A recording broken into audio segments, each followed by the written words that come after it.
Welcome to the Golden Age of Cardboard podcast, where we remember a time when stacks of cards were held together with rubber bands and Mickey mantles were put in bike spokes.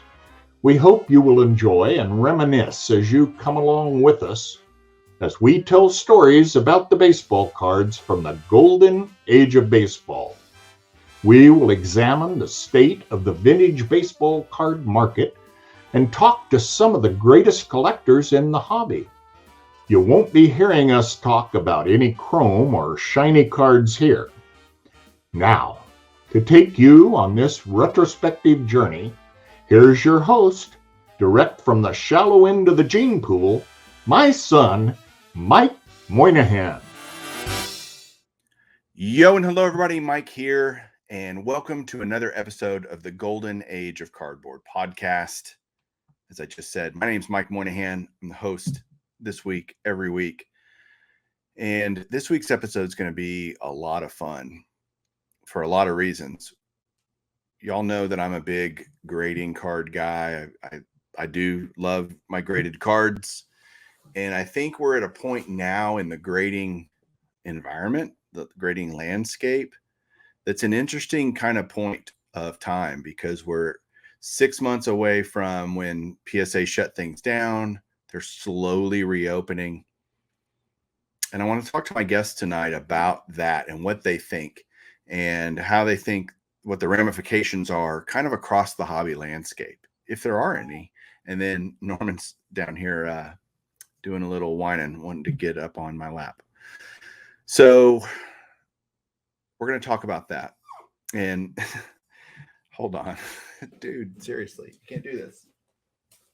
Come say hi real quick. There you go. Say hi to everybody. There. All right, go up here.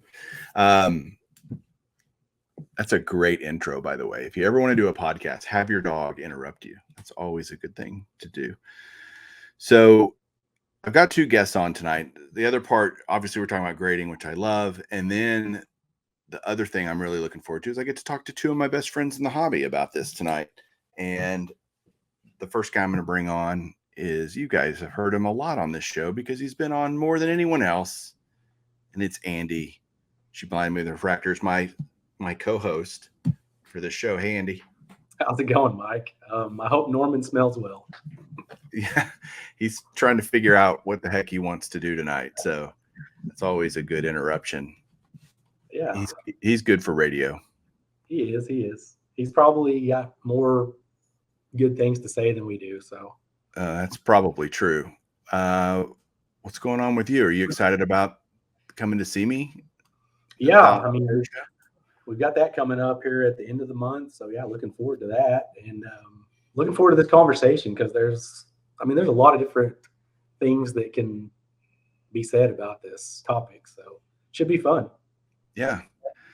And I mean, you and I, we've talked about grading before, obviously way beyond just on a show, but is this really a show with just the two of us that we can speak intelligently about? Maybe a little, but we'll try to bring some class to it. We'll turn this into a little menage a trois of cardboard. We're going to bring in the Oracle himself, Eric, those back pages. What's up, man? Hello, friends. Glad to be here, guys. Thanks for having me on. Well, Eric, you've been on the show the second most of anyone besides Andy. Nice. Yeah. That's why I've got to keep my lead. That's right. Yeah. It's good to know low people in high places, Eric. So that's true. Very true. So, Eric, I know what an affinity and passion you have for grading. You talk about it all the time on your channel, and we share that. Andy obviously likes graded card. I mean, I think most people, you could have a card graded or not graded. There's plenty of raw only kind of people out there, but grading has become so popular in the hobby, obviously. And you guys heard in my introduction, we're now 6 months into the PSA shutdown / reduction / whatever their state is. I like to call it the clog. The clog. Okay. Well, the clog is getting unclogged. If you guys haven't heard the news, they're grading at the rate of around 190 to 200,000 cards a week. And if they were pre-shutdown at an $8 to $12 million backlog, or $12 million card backlog, then they are catching up reasonably quick now. I mean, they're getting to a point now where if they keep this pace up, they're going to knock that backlog. They're going to unclog the clog pretty quickly. Well, let's hope so. So I'll ask both of you. Andy, I'll start with you. What's the next 6 months look like? Not only maybe for PSA, but how does that affect the other TPGs out there? What do you think? I would say for PSA, they have done a great job of, catching up with this backlog, but I still think we're a little ways out from being to a point where, your lower to mid-grade cards can be submitted at a somewhat reasonable rate to them. I think SGC, they seem like they've done pretty well during this time as far as, they're not putting out near the volume, but just from the stuff I've seen, I haven't seen a ton of vintage going there that is in the lower to mid-grade stuff, you might say. So I think a lot of people are waiting out. They're waiting for PSA, so they probably have some stuff ready to submit, just hoping that they're going to get those rates low enough to where they can do it. So it should be pretty interesting. All right, I'm going to ask you a follow-up because I think you bring up a great point. I agree with you that I think there are a lot of people waiting, holding on to cards, building stacks of things, waiting for PSA to, quote unquote, kind of reopen fully, get back to a more normal price level, which is really what's driving. I mean, you can send in all the cards you want right now at $150 a piece, right? Getting it to a price point where sending in some of the cards that might be in that stack of waiting cards makes sense. I totally agree with you. And so do you really think there's, if you were to guess, is it millions of cards are sitting on the sideline waiting to be submitted to PSA overall throughout the hobby? I would think so, because especially like in this vintage era that we're talking about, like, the 50s and 60s, because a lot of the people that collect these cards, they might be involved in some of the PSA registries. And, if you're doing it with the registry in mind, yeah, you're only going to submit to PSA, right? And I do think there is a big number of cards that are waiting to be submitted. And I still think there's a pretty decent number that are being graded. They haven't gotten to yet, because that was a big backlog for sure. The clog was thick. Mr. Oracle, are you there still? Yeah, I'm here. So I agree with Andy. I think, and a good point that you brought up as the follow-up is that I do think there are, well, I don't know about millions, but quite a number of cards that are already in their card savers waiting for the opportunity to be submitted. Now, depending on what you collect, and like Andy discussed, the registry is a very powerful tool, and having your cards graded by anyone but PSA doesn't help your registry whatsoever. So there are those people, and plus at the current price point, it just doesn't make sense, especially for one's registry, which I would say 99% of the time is for keeping. People building their registries aren't in a hurry to finish the registry to get rid of it. So the incentive to spend the current price point is just not there. Now, these people doing the registries also tend to be collectors, and they realize, like I always like to say, that collecting is a marathon and not a sprint, and that we are in this new world now as far as the hobby goes, unlike any we've ever seen before. And between the three of us, we've had decades of experience. And is this the new normal? Don't know. Don't know if this is the new normal. But people that think, oh, it's just going to go back to the way it was, where it was, you can get cards graded for $7-8 in bulk. I don't see that happening either.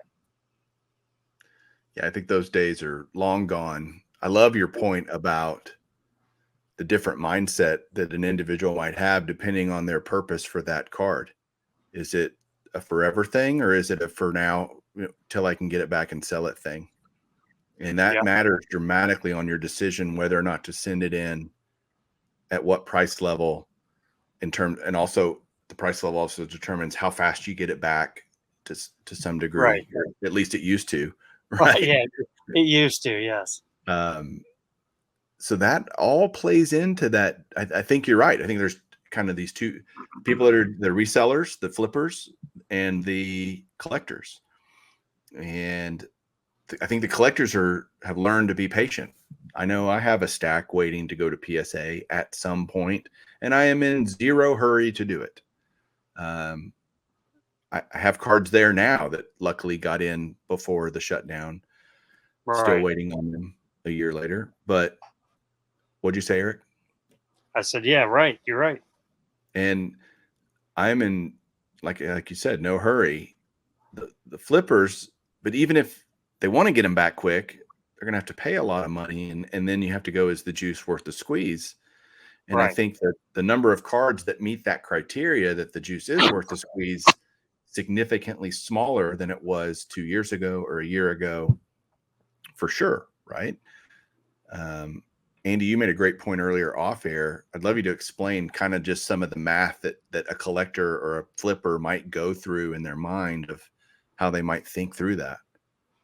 Yeah, I mean, and I didn't have any specific card in mind, but let's just say that you have a card that you're going to send in, and let's just say, for argument's sake, that PSA comes back with a lower level price of $30 a card. And let's say if the card grades at exactly what you think it will in its best case scenario, that you would be able to sell it for $100, right? Now you have to start thinking about, is it worth that time that it's going to take? Because I mean, it's the thing, like, you said you're patient, right? You have cards that you're patiently waiting. Like, I'm patient, but I want to get the cards submitted as soon as possible, because the patience comes in during the time that they're there, because it's going to be a long time. So if you have a card that's like, like I said, $30, $40 raw, and best case scenario, it's going to be $100, but you're going to have to wait like a year. Yeah, that's maybe true. Longer to get it back. I don't know that it's worth it if that's your best outcome. You know what I mean? So if that's true, then those cards are going to not ever be graded, potentially, barring a significant reduction in the price to submit. If you were to predict, Eric, in 6 months, where you think the cost of like a basic economy bolt cost to submit a card to PSA, where do you think the price point is at 6 months from now? So you're assuming that in 6 months they'll actually offer the service. Good point. I mean, we're in October, so that's April. I don't know. And it's an interesting point, because let's say they work their way through the holidays, through the winter, through the clog, and they get back to sustainable levels where they feel confident, because they don't know the future, they don't know, but they feel confident we can open up economy. And they say, all right, we're gonna open up economy, and we're doing round numbers, let's say $40 a card. Okay. Now you've got people like yourself times 1,000 or more that are waiting, that are brand loyal to PSA, and they are waiting to submit. So now the price is $40, and you like it, you're okay, I'm good with that. So are 10,000 other people. Then they get slammed again. Does the clog happen again? And this has been discussed many places, well, a few places, but do they open up economy with restrictions and saying, Mike, you can only submit this amount of cards with no more than, and this is more of an ultra modern than a vintage problem, but no more than X amount of one particular copy of any particular card. Because while it's great that, they slabbed almost 1 million cards last month, they made a nice dent in the clog, but there's still many to go. And, there are a lot of people that feel, well, in 6 to 8 months, it'll just be back to normal. Who knows? I mean, nobody knows, and I don't think they know. So if they re-offer this economy service and 10,000 people each send in 1,000 cards, boom, backed up again. So it's very difficult to answer that type of question. I think at some point, yes, they've done, I'm known as a PSA fanboy. I guess that's an accurate statement. But of all of the third-party graders, they are the ones that are expanding their physical ability to grade cards. They are being proactive in that regard, whereas, we won't get into the mudslinging, but some of the other companies are, oh, well, PSA is closed, so we're open, send us your stuff. And then they get slammed, and then they get backed up. So, we don't, ideally, a nice smooth transition would be great, because you don't want to have, all right, well, the clog's gone, and then 2 months later, an email, from the head of PSA saying, hey, sorry guys, sorry everyone, we're gonna have to throttle this because we're backed up again. So many things that you just said make a lot of sense. And so think about it's math, right? Let's say their max capacity, like if we burn the midnight oil, we can grade right now at our current capacity. And I'm not saying they wouldn't add to this, but 200,000 cards a week. I guarantee you, if they go from 150 to $30 a card, $40 a card, they're going to get more than 200,000 cards next week, which means the clog just we start this problem again. Exactly. And that's what you're saying. So if you go, maybe they go 150 to what I'm saying is right now they might be getting let's say they're getting 100,000 cards a week. I don't know what they're getting, but let's say that, or 50,000 a week now at 150 with their capacity at 200. They're using that extra capacity right now to continue to unwind the clog. But at some point they get caught up, then they go, okay, 125. Now we're getting 75,000 cards a week at that price. I think they'll ratchet down to a point where they create equilibrium with, at this price point, we get enough cards to where we're kind of close to capacity on a weekly basis. That makes more sense to me than just jumping down from 150 to opening up some economy level that would just, again, like you said, create the problem all over again.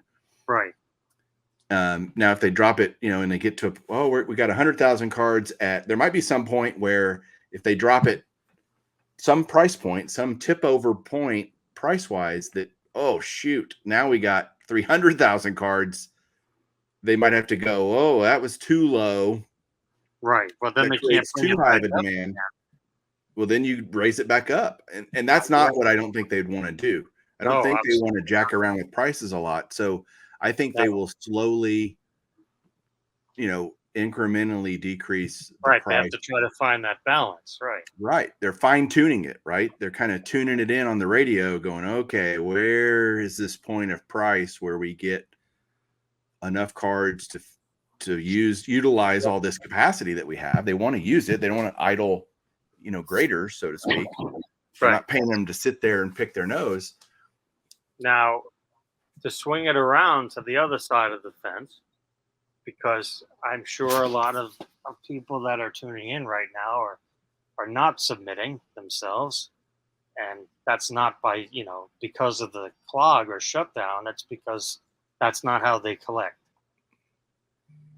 There are people that collect already graded. So, and I happen to be one of those people. And Me too. right.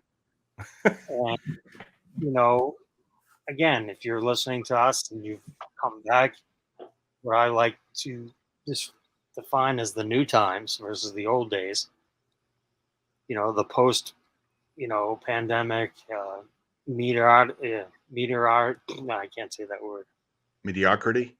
No, the meteoric, that's it, meteoric rise of card collecting, because we're talking about that. Things are different. It's not how it used to be 2 years ago. So, I pride myself on as a person who's not interested in paying what I like to call the 10 tax, the PSA Gem Mint 10 tax for modern cards, especially. But that, applies to the vintage we're talking about today. So I am super content to not pay up for a 5 when I can buy a 3 that looks just as good as the 5. So that adds to another layer to the collecting onion. But the point being is, in the old days, if a 5, was $100, it's not going to be $100 anymore. And that is, as someone who's done this for a long time, can be a difficult pill to swallow, because you have the mindset when you're looking for something. And all right, here's a perfect example that Mike and I were talking on the phone the other day, and I was talking to him about Hank Aaron, because for years and years and years I said to people, there's no wrong time to buy a Hank Aaron rookie. And sure enough, he passes away, and look at what happened to Hank Aaron rookies. But a 59 tops Hank Aaron PSA 3. And I hadn't looked at Hank Aaron cards in quite a long time. As I had mentioned to Mike, I'm going to probably start looking at them again, just because of a few things that you don't need to talk about tonight. But I was like, well, look it up, see what it goes for, because I don't have any idea. He's like, well, what do you think it goes for? I said, well, $60 to $75 for a PSA 3. Back in the day, they were probably $50 or $60 for a 3. And depending on what the 3 looks like, because anyone who's been collecting slabs for any number of years knows that the assigned grade is the assigned grade, but the card inside never looks the same. From one 3 to another 3, you can have a very different looking card. Anyway, so he looked it up and he said, yes. I said, $75. He said, well, what did you say, 149? Yep. Yeah, 149. They were selling for about 150, which so about 150. I thought was crazy. Yeah. Right. When 2 years ago they were $50 to $60. And we're talking about your average looking PSA 3, 59 Aaron. It's not the rookie, it's not the second or third year, but it's still from the 50s. So that is an adjustment period for someone who's been doing this for a long time, versus somebody that's just coming back or just new. If anyone listening was collecting when they were a kid in the 80s, the game is the hobby is totally different now. So it's an adjustment period. And I think that mindset is a very difficult one to adjust for those of us that have been doing this for a long time. So does that change the way you collect? Does that? Yes. I mean, it makes me, begrudgingly willing to pay more, because that's just the way it is. You want, I guess we could take, like, I do own an Aaron 59. I don't know the grade, but if I didn't and I wanted one, and my 2000 mind said, oh, these are $50, $60, well, then 2021 Eric is not going to get one, because it's not going to happen. It's not, the mindset has to change. So if you want this thing, you have to pay up for it. Now, in the grand scheme of things, all of these cars are not getting any younger. And anything, I would say at this point, any really nice look, again, we can, if you'd like to pick another player or a card, we can adjust that if you'd like. Did you have another card in mind? No, but here's a question, and this can be, I'd love to hear both of your takes on this, because is that dynamic created where a PSA 3 today is selling for $150, where we both remember them being significantly cheaper not that long ago?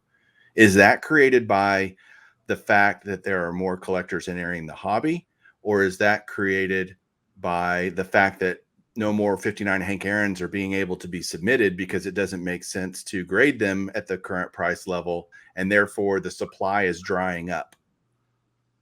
Well, that's what I was thinking about, Mike. And if you are submitting a card and your plan is to sell it, and you start looking at the prices, and the price of the card over the last, let's say, year and a half has went up, like, let's just say it's went up 100%, right? But the cost of grading has went up 200 to 250%. I mean, look at all that profit that the grading companies have kind of squeezed away from the resellers. And that's gonna make them less enticed to send that card in, right? For sure.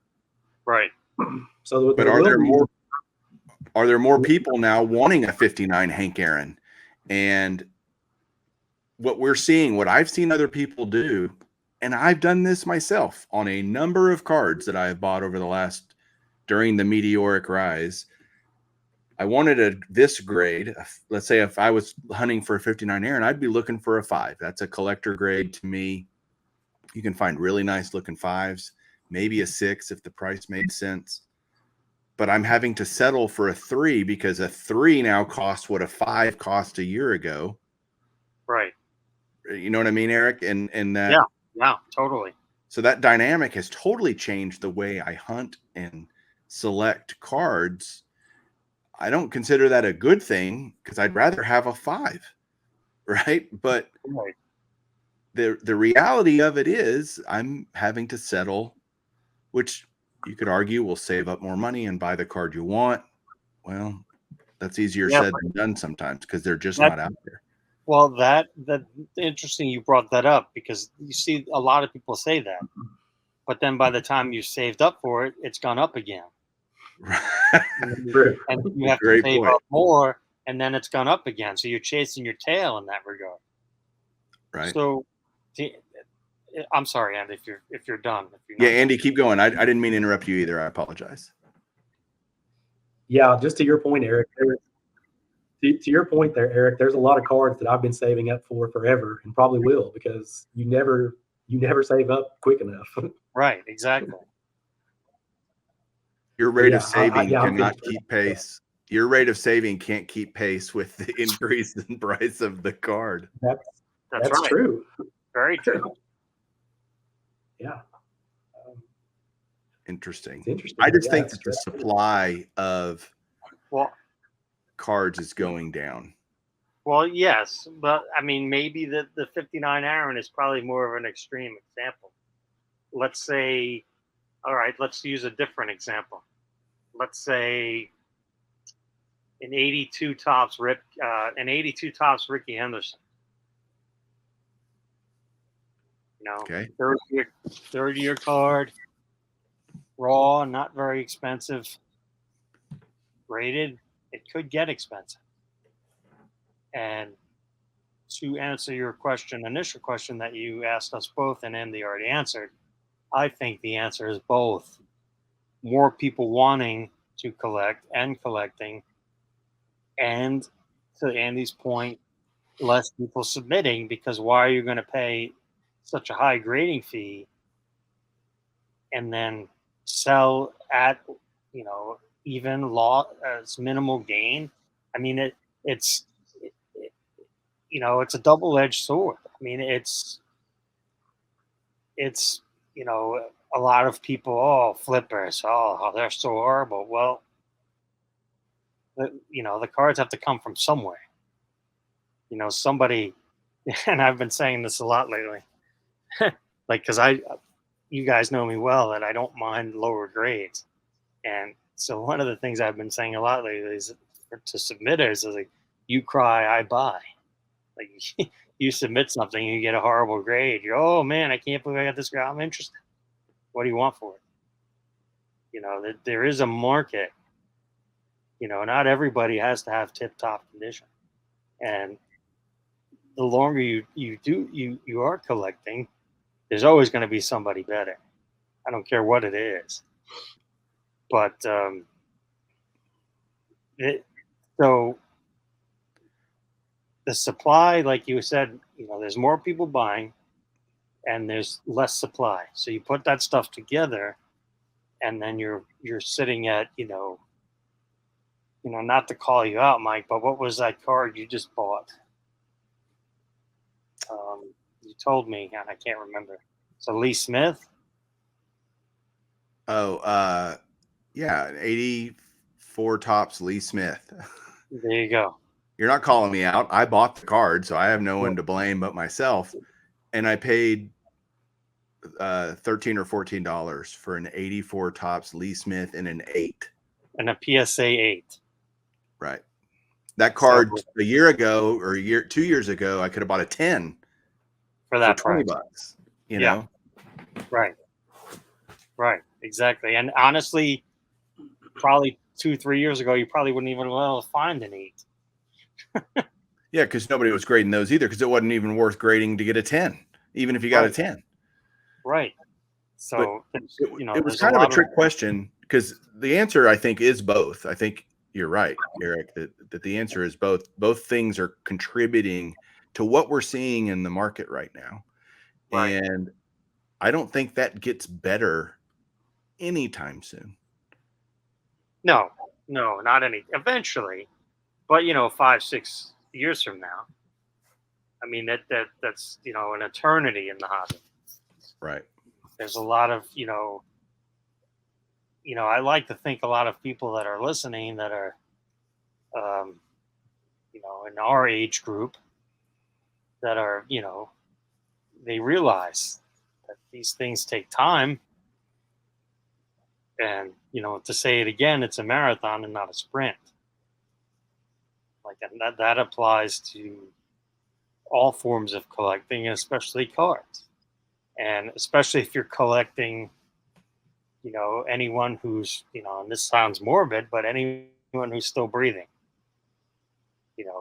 If somebody is still breathing, they can do something wrong. And if the monetary aspect of it, if player X goes out and does something horrible, that's going to reflect badly on their cardboard. Can I go back to go ahead, Andy. Well, I was just going to say, like, I just think, like, because there are so many people out there that sell cards for a living, so they submit a lot of cards on their own. And to me, for those guys, I think they just look at it as a math problem. And if the cost of grading continues to go up at a higher rate than the end product, which is the graded card itself, then the result should be fewer cards submitted. I mean, if you're just looking at it from that standpoint. Right. And I agree with that totally. The thing you pointed out earlier also, Eric, was they cry, you buy. And I think that's an absolutely true statement on modern, ultra modern. Absolutely. If you go to vintage, there's a lot larger portion of that. Like if you're modern, ultra modern, you want 10s or 9s. Like everything else is garbage to your average modern collector. I agree with that, yes. To the average vintage collector, a little bit of wear is not a bad thing, and you're willing to. So the mid to low grades are way more attractive to a vintage collector. And because that's the reality of what most of them are. Like the 9s and 10s in vintage cards are unicorns, right? They're just unusual, nobody really expects to have those in their collection. Let's just be honest, or wants to pay the, like you said, the 10 tax or the super high grade premium that it would take to acquire those cards. So we live in the mid-grade world, in the vintage world. That's our milieu. And so I still think that because there's a math problem that Andy was talking about, those vintage cards are much less likely to be sent in now and in the foreseeable future for sure. It doesn't make any sense. And therefore, the existing supply that's already on the market is being eaten up by these new collectors coming in, driving prices higher. And maybe it'll get to the point where the prices get so high that it is worth sending in a beat up 59 Topps Hank Aaron. I don't know. Well, honestly, I think that I agree with what you're saying, but I think a lot more of that is on the fringe players. Agreed. The GOATs are, yeah. As much as it pains me to say this, like Frank Robinson, right? Who's disgustingly underappreciated, but that's for another time. But guys like that, like, what is the incentive to submit a 73 Frank Robinson? Exactly. I mean, especially at the current price points. But guys like Aaron, like the upper tier guys, I don't think that's going to slow down much. I think, but conversely, I think demand increases a lot more. Like, I think there's more people looking for, PSA 3 Aarons than, your fringe guys in 6s and 7s. That's probably a fair statement. There's a market for, look at what PSA 1 Manals do from 51 all the way to 69. Like, if you can get a PSA 1 Manal, a beat to crap one is still going to be 3 figures. It's going to be over $100. For a beat to crap, 68 Topps Manal, you probably get one for like 100, 125. So that, there's always going to be a demand for those upper tier guys. But now talking about the vintage world, there's a lot of mid-tier guys, and they're popular and they're well collected. But that's where we're going to run into the problem that you mentioned, and I agree with. Like, where the supply is going to dwindle, and hopefully, that sees a bump in the prices to the point what Andy said perfectly with the math. That it becomes worth submitting those fringe guys. Because there's a lot of, there's a lot of people listening, vintage guys that love 50s and 60s. And so, for every Jackie Robinson, there's the other end of the spectrum, but still collected. There's Tony Perez and, right, Juan Marichal. Exactly. Right. Willie Stargell, stuff, guys like that. Yeah, So, one of the thoughts that I had, and this would be something that would help keep those player registries from that era of Hall of Fame type players, the lower level Hall of Fame type players alive, because I think we would all agree that this backlog that they have is probably at least 90% modern, ultra modern, right? yes. So what if and even then, mostly basketball, right? Yeah. So what if let's say they come back with a bulk service level of, let's say, $30, right? Now, since they know they're not going to get flooded with like cards from like the 40s, 50s, and 60s, could they have a level that would be like $15 to $20 and the declared values like $100 or less, something like that would help keep those registries going? Because I feel like they're going to have to do something, because the registry is too important to PSA to just dismiss it entirely. That's a great point. And actually, I think a great idea. Yeah, I totally agree with that. I mean, even $15, $20, like you said, $15, $20 a card, $100 cap, and they have to, and this sounds weird, but they have to be strict about it. Yeah. Like, you can't slide a Mantle in there. I mean, well, they'll upcharge you. Well, that's true. They'll upcharge you, but they'd have to make it, like, to keep this flow going, they'd have to make it like a severe penalty. Like I don't know, because a lot of these submitters play the game, but I think that's a great idea. Like, Brooks Robinson and players like that to keep.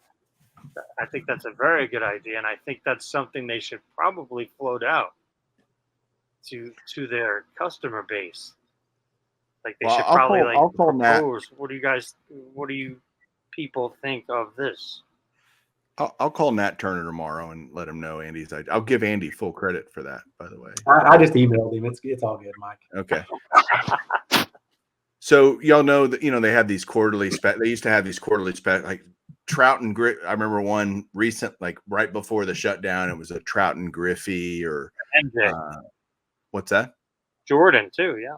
Yeah, Jordan. They had kind of like send in these players and you get a price break at certain card level. If you send in 25 of these guys, I think doing that where you just have this permanent encouraging vintage kind of price point that because we know it is, like you said, Andy, 90% plus modern, ultra modern. It's someone sending in 350 Luis Robert 2020 tops, 2019, 2020. 2020 too, yes. That's what's happening. I mean, the pops of those cards are going through the roof. How can they cater to? I mean, does PSA even care though? They don't. A card's a card is a card. Why would they want to? And I think it's a brilliant idea. I'm now thinking, why would PSA care? Why would they want to provide an incentive for that? I think they do care, and if they don't, they definitely should. I agree. Because that is just, like the registry, for so many years, that has been the one thing that separated them from all these other companies, probably more than anything. Still is. Prior to the boom, especially. Still is. Still is. Yeah. I mean, it's one thing when you go on all the social media stuff and the message boards and stuff, any new third-party grader that starts up, well, where's the registry? Everyone wants to, aim for PSA, but they don't realize that, the heart of the matter, the registry is very important. And I think to Mike's point, is their interest. I can think of one major, not wholesaler is not the right word. Retailer. One major retailer that pretty much built their business on having affordable, late 70s, 80s Hall of Famers and popular players. And I think you can both guess who that is. 4 Sharp Corners. That's correct. So, I think if they were to open up like Andy suggested, rightfully so, I don't think 4 Sharp Corners would have any problem submitting any minimum amount of whatever it may be that PSA would require to make it quote unquote worthwhile. Yeah, because there is a market. Nothing, if that doesn't, if Mike buying that PSA 8 Lee Smith doesn't prove that, I don't know what will. That's the thing, Eric, is like how many thousands of people, I think you may have said this earlier, how many thousands of collectors are there out there that are like Mike, that are into the registry, and there is nothing else that I have ever seen that could create that type of brand loyalty the way that registry has. So, they would be silly to let that go. 100% agree. And I don't know how many people are as crazy as me and collect the way that I do out there, but I'll tell you, I go, what's that? You'd be surprised. Maybe, but I like collecting kind of the everything of everything. And I used to go on 4 Sharp Corners, quote unquote, back in the day, sure. pre-rise. And I would buy Kellogg's cards and like all the weird stuff I have now of these Hall of Famers is because I was just looking for a certain card and found it on 4 Sharp Corners. And hey, what else can I get while I'm here to get the free shipping, Free shipping. I was about to say that, yeah. Yeah. And I would find some really cool stuff. I'd find a PSA 8 Kellogg's 72 Stargell for $7 or something. Like, okay. Exactly. Throw that in already the cart. created, which you couldn't even back then. You wouldn't be able to get that done yourself for that price, even if you had the card. Exactly. And I thought about that every purchase I made, and it's now to the point, because of this glut, this clog, those cards are all gone. And I'm having a very difficult time in the way that I collect and what I look for, finding the cards. And if I can find them, they're at such an absolutely bonkers price, in my opinion, that I simply go, no, which means I'm demanding more supply. I'm demanding, not demanding. I would love to see that, because that would cater to me and to what I would like. I guarantee you're not alone in that. Yeah. I don't want to be alone, but no.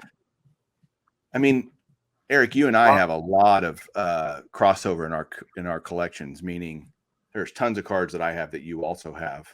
Yes. There's even more cards that you have that I wish I had. But you know, I just think that there is a huge market for that, especially in the vintage world. Bring them all out. I mean, you ask if there's interest. Well, those are all gone. So there's your answer. Yeah, somebody bought them, right? Right. They're, I haven't been to that website in a while, but I would guess it's pretty barren versus what it was 2 years ago. It's actually not. You'd be if you go there, and I shop on the website. I'm sure a lot of you do too. They're on eBay, obviously, but their prices are always cheaper. Yes. ForSharpCorners.com. This is not a paid endorsement. We get nothing from them. But we've all I think the three of us have used them extensively in our hobby life. Anyone who does any registry has absolutely used them. Like, I have registries of Greg Nettles and Keith Hernandez, and these are not, those two guys are not. Obviously, I've submitted some myself over the years, but those are not two players that are bangers that are going to be highly sought after on eBay and stuff. And you would probably say without 4 Sharp Corners, I probably wouldn't have those. Right. I think I paid, boy, it's been 10 years, but I had like an 85 tops Nettles PSA 10 Tiffany was probably like $14.99. $15, if that, and PSA 10. So that's a whole nother topic that we can discuss another time, as far as 9s and 10s on those. I guess technically not vintage. I don't know what 85 is classified as anymore, but so yes, there's getting off on a tangent here, but obviously there is demand, because everything that they used to have at the lower price is gone. So they went somewhere.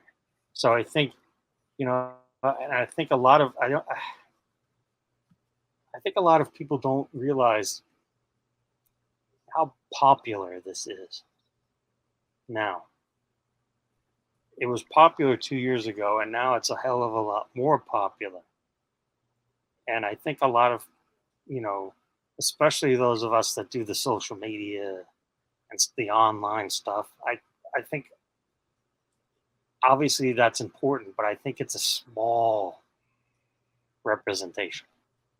Like, I always like to say this, and I apologize for going a little off tangent, but and I won't name it, but there's a very popular message board. Very popular, and they don't need to be named. You're both on it. Okay. But people tend to think... We all know who you're talking about. It's right. Okay. People tend to think that's the end-all, be-all. Whereas I look at that place as like it's a cruise ship on the ocean. It's very important. It's a cruise ship, but the hobby is the ocean. So in the grand scheme of things, it's very minute. But in that particular genre, message board discussions, social media, Twitter, Facebook, very important, but a very small, minute, overall aspect of the hobby. Now, all one needs to do is go to the National, and you see what I'm talking about.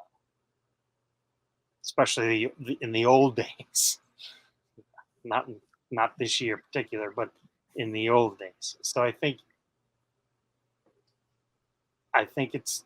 there's a demand for what you asked about, what the mid, like 85 tops, Eddie Murray, stuff like that. There is a market for that.